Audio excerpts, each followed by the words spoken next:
Hello friends, അകലെ latest review. വേണുവേട്ടൻ പറയുക, എടാ ചെറുക്ക, മഹാമോശപ്പെട്ട സ്ഥലമാണത്. കാട്ടുമൃഗങ്ങൾ മാത്രമല്ല, ചുറ്റും കള്ളന്മാരുള്ള സ്ഥലമാണ്. സൂക്ഷിച്ച് വേണം അവിടെ നിൽക്കേണ്ടത്. ഏതായാലും രാത്രിയിൽ നിങ്ങൾ ഇങ്ങോട്ട് പോരണ്ട. ഞാൻ നിന്നോട് പ്രത്യേകം പറയുക, മേഡം കൂടെ ഉള്ളതാ. എടുത്തു ചാടിയൊന്നും ഇങ്ങോട്ട് പോന്നേക്കല്ലേ. നേരം പുലർന്നിട്ട് വന്നാൽ മതി. എന്നാ ശരി അച്ഛാ. എന്താ രാജു അങ്കിള് പറഞ്ഞത്? രാത്രിയിൽ ഈ വഴി വരണ്ടെന്നാ, ഇത് മോശപ്പെട്ട സ്ഥലമാണെന്നാ അച്ഛൻ പറഞ്ഞത്. അയ്യോ, അപ്പോഴിനി എന്തു ചെയ്യും രാജു? മേഡം കൂടെ ഉള്ളതല്ലേ, ഇനിയിപ്പോൾ റിസ്ക് എടുക്കണ്ട, നാളെ രാവിലെ തന്നെ പോകാം. എന്നാൽ ഞാൻ ചെറിയമ്മയെ വിളിച്ച് കാര്യം പറയട്ടെ രാജു എന്നും പറഞ്ഞ് ഋതിക യാമിനിയെ വിളിച്ച് ഉണ്ടായ സംഭവങ്ങളും എല്ലാം യാമിനിയോട് പറയുവാണ്. ഋതിക പറഞ്ഞതെല്ലാം കേട്ട് കഴിഞ്ഞിട്ട് യാമിനി പറയുന്നു, ശരി മോളെ, രാത്രി വരണ്ട, അങ്ങനെ ചെയ്താൽ മതി. കൂടെ രാജു ഉണ്ടല്ലോ, മോള് പേടിക്കണ്ട. ശരി ചെറിയമ്മേ. രാജു, ഇനി എന്താ നമ്മൾ ചെയ്യാൻ പോകുന്നത്? മേഡത്തിന് വിശക്കുന്നില്ലേ? പിന്നില്ലേ, നല്ല വിശപ്പുണ്ട്. വാ, എന്നാൽ നമുക്ക് എന്തെങ്കിലും കഴിക്കാം. അങ്ങനെ അവർ രണ്ടുപേരും കൂടെ റെസ്റ്റോറൻറ്റിലോട്ട് പോകുമ്പോൾ വയസ്സായ രണ്ട് ദമ്പതികൾ വളരെ സ്നേഹത്തോടെ തോളിൽ കൈയിട്ട് അവർ ഫുഡ് കഴിച്ചതിനെക്കുറിച്ച് പറഞ്ഞുകൊണ്ട് വരുവാണ്. അത് കണ്ടിട്ട് ഋതിക ഇങ്ങനെ അതിശയത്തോടെ നോക്കി നിൽക്കുക. എന്താ മേഡം എന്താ ഇങ്ങനെ നോക്കി നിൽക്കുന്നത്? രാജു, അതാണ് ലവ്, പ്രണയം. രാജു ചിരിച്ചോണ്ട് ചോദിക്കും, ഓ മേഡം, ഇതിനൊക്കെ ഒരു പ്രായപരിധിയൊക്കെ ഇല്ലേ? പ്രണയത്തിന് പ്രായമൊന്നുമില്ലെന്ന് ഞാനൊരു ഇംഗ്ലീഷ് നോവലിൽ വായിച്ചിട്ടുണ്ട് രാജു.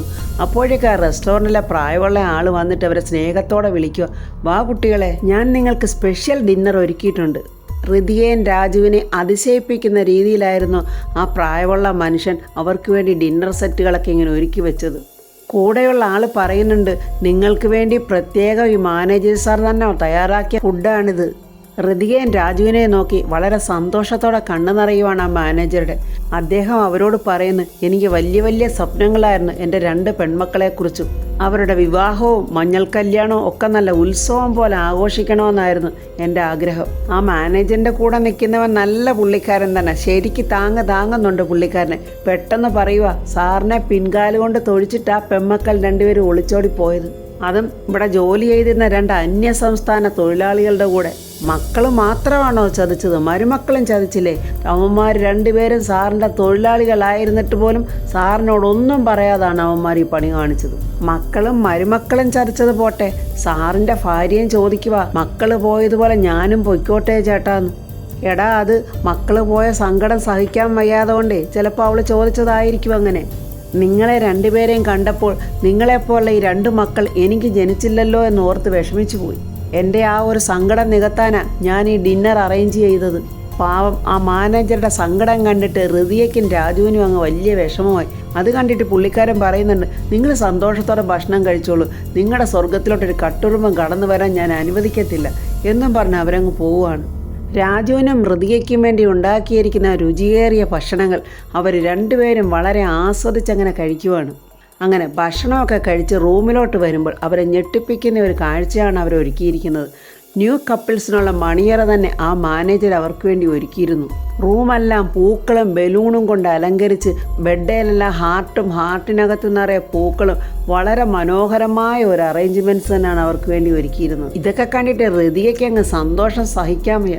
ഋതിക ആ പൂക്കളൊക്കെ ഇങ്ങനെ എടുത്ത് മുകളിലോട്ട് എറിയുകയും മണപ്പിക്കുകയും ഒക്കെ ചെയ്യുന്നുണ്ട്. അത് കണ്ടിട്ട് രാജു പറയുന്നു, ഇതൊക്കെ ആ മാനേജറുടെ പണിയാണ്. നമ്മളെ രണ്ടുപേരെയും അങ്ങ് വളരെ ഇഷ്ടപ്പെട്ടു പോയി പുള്ളിക്കാരന്. നമ്മളുടെ കല്യാണം കഴിഞ്ഞതാണെന്നാണ് പാവം ആ അങ്കിള് വിശ്വസിച്ചിരിക്കുന്നത്, അല്ലേ രാജു? നമ്മൾ താലി കാണിച്ച് വിശ്വസിപ്പിക്കാൻ കൂടെ ചെയ്തില്ലേ? ഋതികയ്ക്ക് ആ മുറിയുടെ അലങ്കാരമൊക്കെ എത്ര കണ്ടിട്ടും മതിവരാതെ ഇങ്ങനെ ആ സന്തോഷത്തോടെ നോക്കുവാണ്. എന്നിട്ട് ആ ജനാലയിലെ കർട്ടനൊക്കെ വലിച്ചു മാറ്റിയിട്ട് പുറത്തോട്ടുള്ള കാഴ്ചകളൊക്കെ നോക്കി ഇങ്ങനെ ആസ്വദിക്കുകയാണ്. രാജു ഋതികയുടെ അടുത്തോട്ട് വന്ന് ചോദിക്കുന്നു, മേഡം, നമ്മൾ ഈ റിസോർട്ടിൽ ഇങ്ങനെ ഒറ്റയ്ക്ക് ഒരു രാത്രി താമസിക്കുന്നത് കൊണ്ട് മേഡത്തിന് എന്തെങ്കിലും ടെൻഷനോ വിഷമോ ഉണ്ടോ? ടെൻഷനോ രാജു? എന്ത് ടെൻഷൻ? ഇതെൻ്റെ സ്വപ്നമാണ്. അത് കേട്ടിട്ട് രാജു ഞെട്ടി ചോദിക്കുവാണ്, മേഡം എന്തു പറഞ്ഞത്?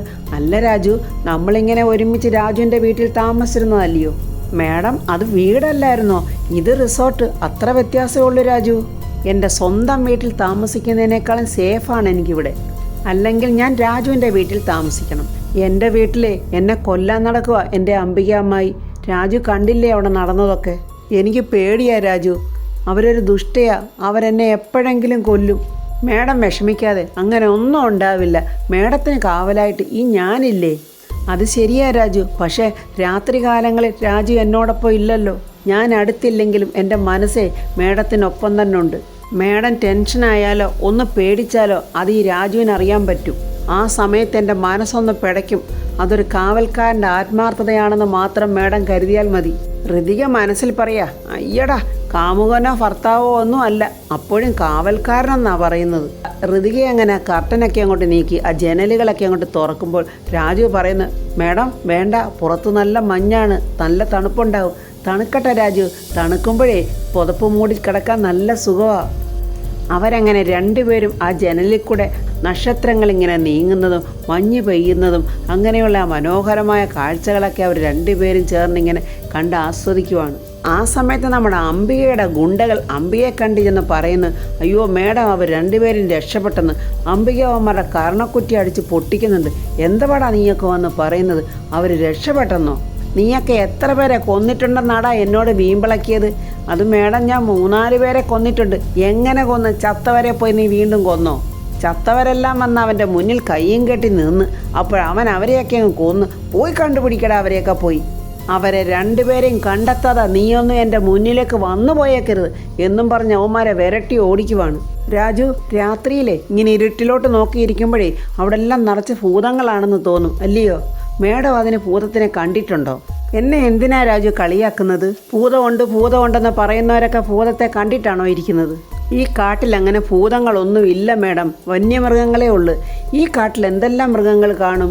ഒരുതരം എല്ലാ മൃഗങ്ങളും ഉണ്ട് മേഡം. ആ സമയത്ത് പുറത്തൊരു വണ്ടിയുടെ ശബ്ദം കേൾക്കുന്ന ഋതിക പെട്ടെന്ന് ഭയന്നിട്ട്, രാജു ആ ഗുണ്ടകളാണോ നോക്കിക്കേ. നമ്മൾ ആ റെസ്റ്റോറൻറ്റിലോട്ട് പോയപ്പോൾ ഒരു അങ്കിളിനെയും ഭാര്യയും കണ്ടില്ലേ? അവർ ട്രക്കിങ്ങിന് പോയിട്ട് വന്നതാണെന്ന് തോന്നുന്നു. ട്രെക്കിങ്ങിനോ രാജു? ആ, ഫോറസ്റ്റുകാരുടെ അനുവാദമില്ലാതെ ഇവിടെ പ്രൈവറ്റ് ട്രെക്കിംഗ് ഉണ്ട്. എന്നാൽ രാജു നമുക്കും പോയാലോ? ആ അത് ശരി, ആ ഗുണ്ടകളെ പേടിച്ചാ ഇതിനകത്ത് വന്ന് കയറിയത്. ഇനി അങ്ങോട്ട് ചെന്നിട്ട് വേണം ആ മൃഗങ്ങളൂടെ നമ്മളെ ഓടിക്കാൻ. അപ്പോൾ ആ റൂമിനകത്ത് തറയിൽ ഒരു ചെറിയ പാറ്റ അവിടെ കിടപ്പുണ്ട്. ആ പാറ്റയെ കണ്ടതും ഋതിക രാജുവിനെ കെട്ടി അങ്ങ് പിടിക്കുവാണ്. രാജു എന്നും പറഞ്ഞ് പേടിച്ച് ആ പാറ്റ അപ്പോഴേക്കും പറന്നുപോയി. രാജു ചോദിക്കുന്നു, പാറ്റയെ കാണാനില്ലല്ലോ? ഋതിക നാണത്തോടെ പറയുക, അതെ, ഞാൻ രാജുവിനെ കെട്ടിപ്പിടിച്ചപ്പോൾ പാറ്റയ്ക്ക് നാണം വന്നിട്ടങ്ങ് പറന്നു പോയതാ. ഋതികയുടെ ആ നാണവും ആ ചിരിയൊക്കെ കണ്ടപ്പോൾ രാജുവിനും അങ്ങ് വലിയ സന്തോഷമായി. രാജു പറയുക, മേഡം ഇപ്പോൾ വലിയ ഹാപ്പിയിലാണ്. ഇങ്ങനെ ഇരിക്കുന്ന ഋതിക മേഡത്തെ കാണാനാണ് എനിക്ക് വലിയ ഇഷ്ടം. ഞാൻ എന്തുകൊണ്ടാണ് ഇത്ര ഹാപ്പിയായിട്ടിരിക്കുന്നതെന്ന് രാജുവിനറിയാവോ? രാജു എന്നോടൊപ്പം ഉള്ളത് കൊണ്ട്. ഋതിക അങ്ങനെ പറയുമ്പോൾ പുറത്തൊരു കാട്ടാനയുടെ ചിഹ്നം വിളിയാണ് കേട്ടത്. പെട്ടെന്ന് ഋതിക വീണ്ടും രാജുവിനെ അങ്ങ് കെട്ടിപ്പിടിക്കുവാണ്. രാജുവിനെ അങ്ങനെ അടങ്കം കെട്ടിപ്പിടിച്ചിട്ട് ഋതിക ചോദിക്കുന്നു, രാജു ഈ കാട്ടാനകളെങ്ങാണോ ഇങ്ങോട്ടെങ്ങാനും കയറി വരുമോ? ഇല്ല മേഡം, ഈ ബംഗ്ലാവിന് ചുറ്റും കിടങ്ങ് കുഴിച്ചിട്ടിട്ടുണ്ട്. അതുകൊണ്ടേ ആനയ്ക്ക് ഇങ്ങോട്ട് കയറി വരാൻ പറ്റില്ല. എന്നാലും എനിക്ക് പേടിയാ രാജു. രാജു ഇങ്ങനെ നല്ല റൊമാൻസിൽ തന്നെയാണ് ഋതികയെ നോക്കുന്നത്. രാജു എന്നോടൊപ്പം തന്നെ ഇവിടെ ഇരിക്കണം എന്നും പറഞ്ഞ് ഋതിക രാജുവിൻ്റെ കൈക്ക് പിടിച്ച് അവർ രണ്ടുപേരുടെ കട്ടിലിൽ അങ്ങനെ ഇരിക്കുവാണ്.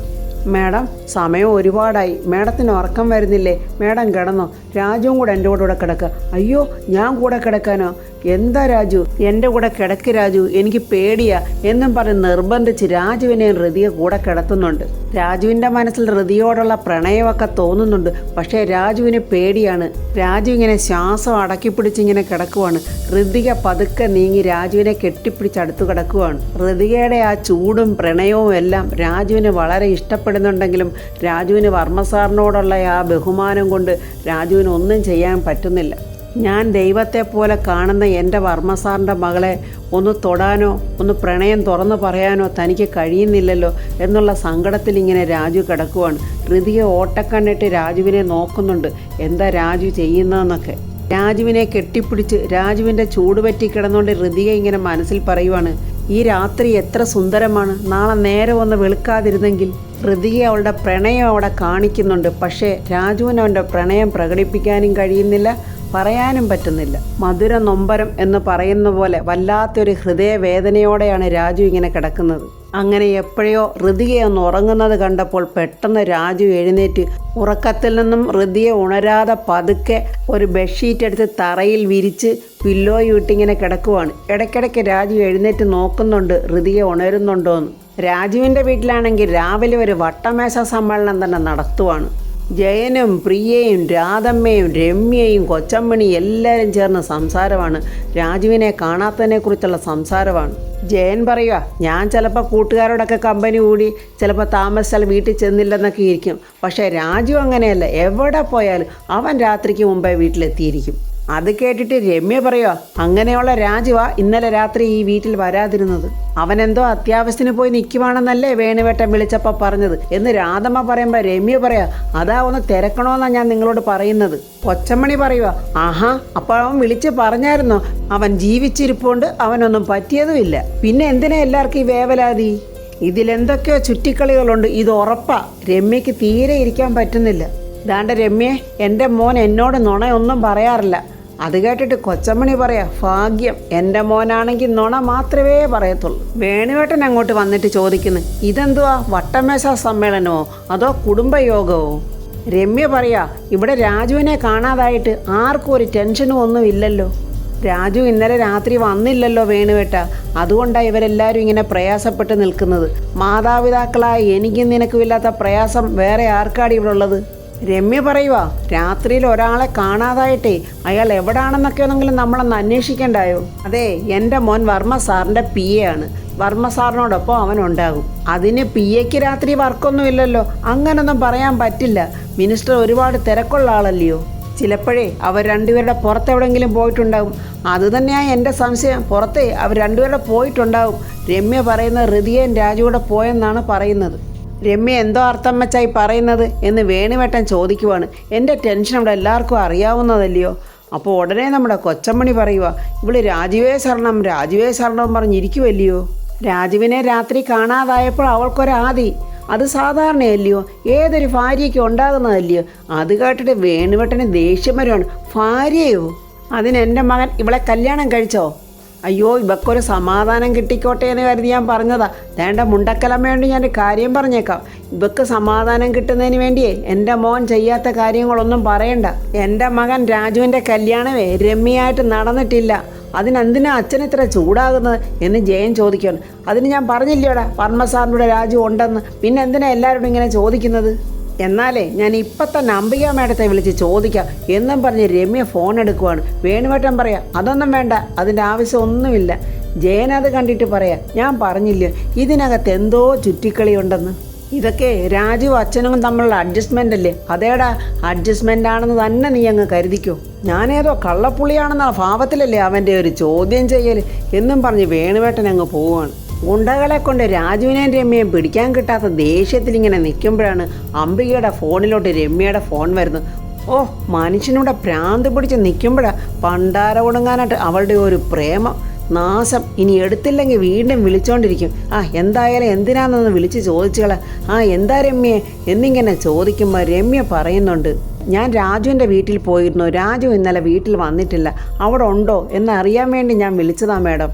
രമ്യ അങ്ങനെ പറഞ്ഞപ്പോൾ അംബിക ഒന്ന് ഞെട്ടി നിൽക്കുവാണ്. അവനും അവളും എവിടെ പോയി? നീ ആനയോ കടുവയോ പുലിയോ വല്ലതും പിടിച്ച് തിന്നോ? അപ്പോൾ ഫ്രണ്ട്സ്, ഒറ്റയ്ക്കൊരു റിസോർട്ടിൽ തണുപ്പുള്ള ആ രാത്രിയിൽ രാജുവും ഹൃദയയും ഒന്നിച്ച് കഴിഞ്ഞതിൻ്റെ ആ മധുര സ്മരണകൾ രാജുവിൻ്റെ മനസ്സിൽ തട്ടി. അവൻ ഇത്രയും നാളും മറച്ചു വെച്ചിരിക്കുന്ന ആ പ്രണയം ഹൃദയയോട് പറയും എന്നുള്ള റിവ്യൂമായി നമുക്ക് നാളെ കാണാം. എൻ്റെ ഈ റിവ്യൂ ഇഷ്ടപ്പെട്ടാൽ ലൈക്കും കമൻസും, സബ്സ്ക്രൈബ് ചെയ്യാത്ത സബ്സ്ക്രൈബ് ചെയ്യണേ.